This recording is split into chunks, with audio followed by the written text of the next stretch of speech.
দর্শক কেমন আছেন? আশা করি সবাই ভালো আছেন। এখন আমি আপনাদের যেটা দেখাবো সেটা হচ্ছে শিক কাবাব, তাও গরুর শিক কাবাব।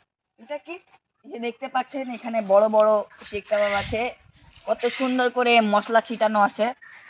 এগুলো মূল তৈরির উপাদান হচ্ছে গরুর শিক কাবাব। এগুলো উপাদানগুলো না বলাই ভালো। এগুলো এখনো কাঁচা আছে, কাঁচা আছে। একটু পর রান্না হবে। আমাদের বিশেষ কুক আছে হাসিব, এই যে সে হাসিব, সে রান্নার পর এটি টেস্ট করে দেখবে। দেখুন কত সুস্বাদু শিক কাবাব এটা। আপনারা চাইলে এখানে এসে নিতে পারেন অথবা অনলাইনে অর্ডার করতে পারেন। আমরা আপনার বাসায় এসে এটি পৌঁছে দিব। গ্যারান্টি সহকারে এটি খেয়ে আপনি যে কি মজা পাবেন আপনার ধারণার বাইরে। দেখুন কত বড় একটা শিক কাবাব, দেখেই জিভে জল চলে আসছে। মানে কিভাবে যে তৈরি হয় এটা, মানে না বলাই থাক। এগুলো এখনো কাঁচা আছে,